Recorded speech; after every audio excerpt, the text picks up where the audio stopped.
Muy buenos días, mis queridos amigos y hermanos que me escuchan nuevamente con ustedes, trayéndole la lección número 8, lección que lleva como título Instruyendo a los discípulos, parte 2. Así es que estudiamos la semana pasada la parte 1 y vamos a ver esta segunda parte de esta lección que lleva como título Instruyendo a los discípulos y seguimos estudiando el libro de Marcos, ¿verdad? Ese es el libro que estamos ahora mismito estudiando.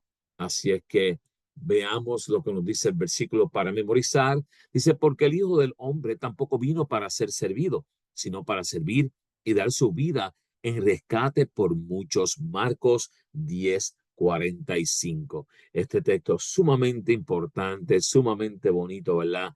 Vino para ser servido.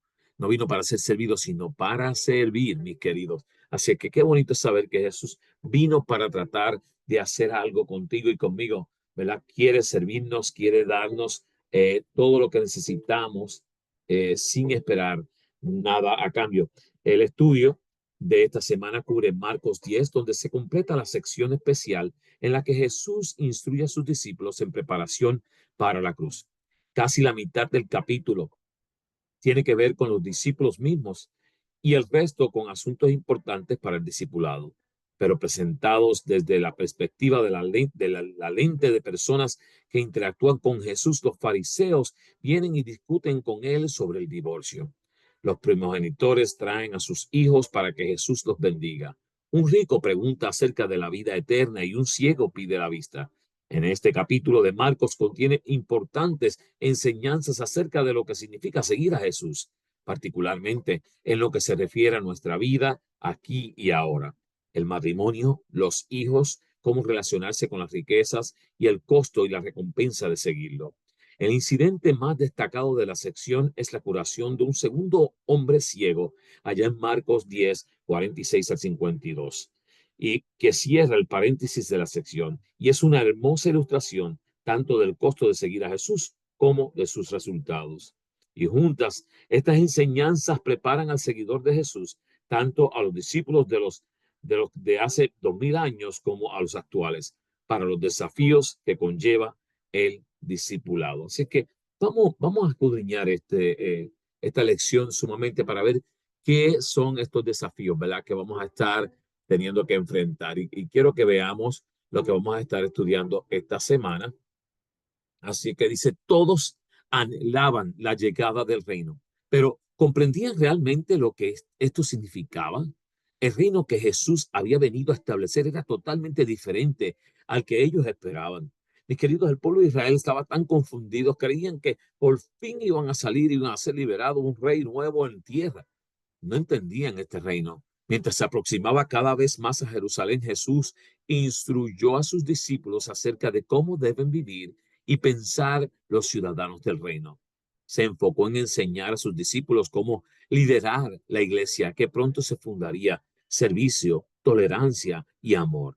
Y ahora vamos a ver los 5 puntos que vamos a estar escudriñando en esta mañana. Instrucción sobre el matrimonio, instrucción sobre la infancia, instrucción sobre las prioridades, instrucción sobre el liderazgo, instrucción sobre su misión. Y estos son los puntos clave de la lección de esta semana.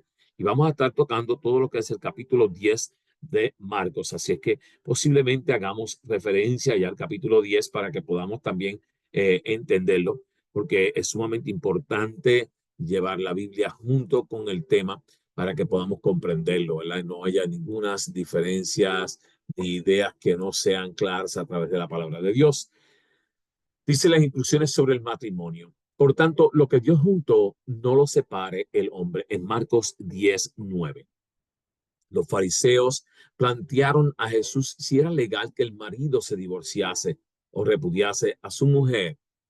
Y esto lo hicieron, mis queridos, para tentarle. ¿Cuál era la trampa? Y esto lo encontramos en Marcos, el capítulo 10, perdón, versículo 2. Entonces dice que Juan había sido, se recuerdan de la historia, Juan el Bautista había sido decapitado por acusar a Herodes de haberse divorciado de su esposa para casarse con la esposa de su hermano. Querían pues predisponer a Herodes contra Jesús. Esa es la idea de los fariseos, ver cómo podían hacer para que Herodes entonces mandara a ver si también quería la cabeza de Jesús. Y fíjense, dice que el texto que apoyaba la demanda de los fariseos permitía al marido repudiar a su mujer por alguna cosa indecente. Fíjense, el versículo 13 en adelante dice, él respondiendo les dijo, ¿qué os mandó Moisés? Y ellos dijeron, Moisés permitió dar carta de divorcio y repudiarla. Y respondiendo Jesús le dijo, por la dureza de vuestro corazón os escribo este mandamiento. Pero al principio de la creación, varón y hembra los hizo Dios. Por eso dejará al hombre a su padre y a su madre y se unirá a su mujer. Y los dos serán una sola carne. Así no son ya más dos, sino uno. Por tanto, lo que Dios juntó, no lo separe el hombre. En casa volvieron los discípulos a preguntarle de lo mismo. Y él les dijo, cualquiera que repudia a su mujer y se casa con otra, comete adulterio con ella. Y si la mujer repudia a su marido y se casa con otro, comete adulterio. Entonces, dice allá que este texto que apoyaba la demanda de los fariseos permitía al marido repudiar a su mujer, pero por alguna cosa indecente. Pero también protegía a la mujer diciendo que esto la envilecía y era una abominación para Dios. Allá en Deuteronomio 24, 1 al 4 y Marcos 10:5. Y dice que los seguidores del rabí Geliel llegaron al extremo de permitir el divorcio por casi cualquier causa. O sea, no tenían ninguna escrúpulo. Todo lo que hacían era, pues si no me gustaba, ya. Sin embargo, Jesús aclaró que desde el principio Dios creó al hombre y a la mujer para que se uniesen en un vínculo inquebrantable, que solo el adulterio podía romperlo. Y lo dice el versículo 11 y 12 dos veces, tanto para el hombre como para la mujer, ¿verdad? O sea que esa era la única razón que había en todo caso sobre las instrucciones acerca del matrimonio. Era matrimonio que no se separaría, ningún hombre lo podría separar. Así es que ese era el plan de Dios. Ellos estaban tratando de ver cómo podían hacerle caer, ¿verdad? Eh, Veamos las instrucciones de la infancia. Vamos a ver esta parte acá para que podamos comprender un poco más. Dice que viéndolo Jesús se indignó y les dijo, dejad a los niños venir a mí y no se les impidáis porque de los tales es el reino de Dios en Marcos 10:14. Jesús bendice a los niños, ¿verdad? Y dice que los discípulos pensaban que el tiempo de Jesús era demasiado valioso para perderlo atendiendo a los niños. Pero Jesús se indignó por la actitud de sus discípulos en Marcos 10:13 al 14. Y dice que los niños son importantes para Jesús. Jesús está atrayendo a los niños y nos ordena, dejad a los niños venir a mí. Es como si nos dijese, vendrán a mí si no los impedís. Allá en el N.G. de White, deseado toda la gente, página 476. Es más, el que no reciba el reino de Dios como un niño no entrará en él. Marcos 10:15. La pregunta es clara, ¿cómo reciben los niños un regalo? Esa es la pregunta, ¿verdad? ¿Cómo recibe un niño un regalo cuando se lo ofrecen? Nos, no se plantea si se lo merece o si tiene que pagar por él. Simplemente extiende sus brazos y lo toma con una gran sonrisa. Y mi querido, qué bonito es saber, ¿verdad? Los niños como son. Tú le das un regalo, después que no lo vean y lo van a recibir, lo reciben con alegría, con gozo. Y mis queridos, el reino de los cielos y la salvación ha sido dada gratuitamente a ti y a mí. ¿Cómo la recibes? Extiendes tus brazos y lo tomas con una gran sonrisa. Así debemos nosotros aceptar el gran regalo del reino de Dios. Así mismito debería ser como tú y yo recibamos ese regalo. Por eso es que tenemos que ser como niños, ¿verdad? Para poder heredar el reino de los cielos, porque tenemos que aceptarlo y ser gozosos con él, no titubear, no pensarlo, sino simplemente aceptar lo que Dios ha hecho por ti y por mí. Instrucciones sobre las prioridades, mi querido. Entonces Jesús mirándole, le amó y le dijo, una cosa te falta. Anda, vende todo lo que tienes y dalo a los pobres y tendrás tesoros en el cielo. Y ven, sígueme tomando tu cruz. Marcos 10:21. Mis queridos, esta historia es sumamente importante. Una historia que posiblemente se encuentran millones de personas en este mundo diciendo, mira, yo sirvo al Señor, yo soy fiel a Dios, yo amo a Dios, ¿qué más? Y conmovido, dice que por la forma en la que Jesús trató con los niños y cómo habló sobre entrar en el reino, un joven rico cogió a Jesús para pedirle instrucción más detallada para alcanzar la vida eterna. Allá en Marcos 10:17. Jesús amó a este joven que sinceramente creía estar obedeciendo todos los mandamientos. ¿Recuerdan? Él dice, todo esto he hecho desde mi niñez. Y cualquiera que lo oía decir, eh, pues pensaba lo mejor, porque imagínese usted encontrar una persona así que dice, no, yo he hecho todo esto desde mi niñez. Sin embargo, le animó a guardar el primero de todos. Había hecho un Dios de sus riquezas. Debía abandonar ese Dios y seguir completamente a Jesús en Marcos 10:21, ¿verdad? Y allí eh, lo puso a pensar. Mire, el 20 dice, él entonces respondiendo le dijo, maestro, todo esto lo he guardado desde mi juventud. Entonces Jesús mirándole, le amó y le dijo, una cosa te falta, anda, vende todo lo que tienes y dalo a los pobres y tendrás tesoros en el cielo. Ven, sígueme, tomando tu cruz. Sin embargo, le animó a guardar el primero de todos y había hecho un Dios de sus riquezas. Lo importante aquí es que el reino de Dios ocupe en el corazón humano el lugar más elevado, por encima de la lealtad a cualquier reino terrenal. Por lo tanto, Jesús subraya el señorío de Dios sobre nuestras vidas. Tengamos claras nuestras prioridades. Si nuestra prioridad es Dios, Él nos dará la vida eterna. Para los hombres es imposible, mas para Dios no, porque todas las cosas son posibles para Dios. Allá en Marcos 10:27 nos dice, todo es posible para Dios. Lo que tú puedas creer que es imposible, Dios lo puede hacer posible sin importar, ¿verdad? Continuamos allá. Instrucciones sobre el liderazgo.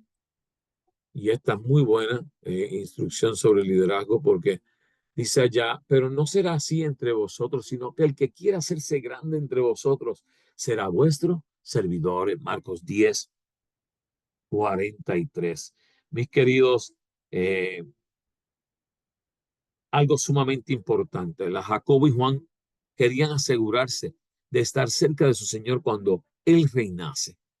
Es increíble que Jesús acababa de decir que sería traicionado, condenado, escarnecido, azotado, escupido y asesinado. ¿Acaso los hijos de Zebedeo no habían entendido nada? Y pareciera así, mis queridos. Y sabe, hay veces que así pasa dentro de la iglesia. Se nos ha olvidado verdaderamente qué estamos haciendo allí.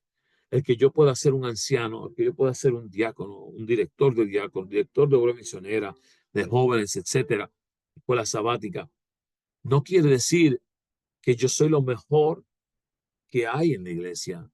Estamos para servir, estamos para poder seguir haciendo algo para la obra de Dios, porque quien en realidad es el único autor y director de todo es Dios. Dice que ante su pedido Jesús les recordó el coste del discipulado. Tendrían que sufrir como su Señor. Reuniendo a los 12, Jesús aclaró que en qué consistía el verdadero liderazgo. Y en el reino de Dios, el poder debe siempre ser usado para elevar y bendecir a otros. El que tú puedas tener una oportunidad de tener un cargo, un puesto, algo en la iglesia que ayude para que otros puedan venir a los pies de Cristo. El servicio es la norma del líder. El que quiere ser grande en el reino debe imitar a su rey, porque el Hijo del Hombre no vino para ser servido, sino para servir. ¿Estás listo para servir, mis queridos? ¿Estás listo para decir, sabe qué? Es verdad, yo quiero hacerlo todo por nuestro Dios. Se llama servir. ¿Estás listo? Instrucciones sobre su misión. Me gusta esta partecita aquí final de Marcos 10. Dice que en Marcos 10:47, y oyendo que era Jesús Nazareno, comenzó a dar voces y decir, Jesús, hijo de David, ten misericordia de mí.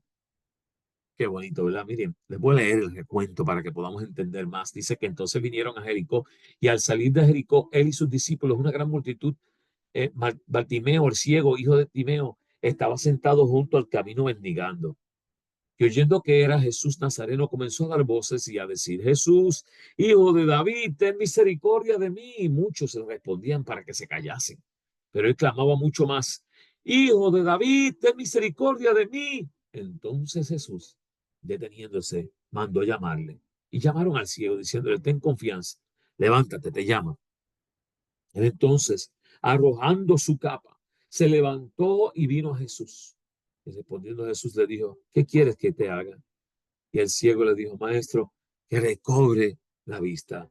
Y Jesús le dijo: Vete, tu fe te ha salvado. Y enseguida recobró la vista y seguía a Jesús en el camino. Gloria a Dios. Bartimeo clamaba y gritaba para ser escuchado por encima de aquellos que querían acallarle. Cuando le dijeron: Ten confianza, levántate, te llama, se levantó rápidamente y dejó atrás todo lo que tenía, su capa, con la seguridad de que Jesús lo sanaría. Eso era fe, sin importar lo que iba a perder. Y es que Jesús nunca rechaza a aquel que acude a él. Y una vez sanado, siguió a Jesús. Marcos 10:52. Sin embargo, él ya creía en Jesús antes de ser sanado. Vio en él al Mesías, al Rey de Israel. Hasta entonces, Jesús había hecho callar a todos los que querían confesar como Mesías o expresaban su intención de hacerle rey, pero no actuó así con Bartimeo. A partir de ahora, Jesús permite que se le declare abiertamente Mesías. Su tiempo ha llegado, su misión estaba por concluir, ¿verdad?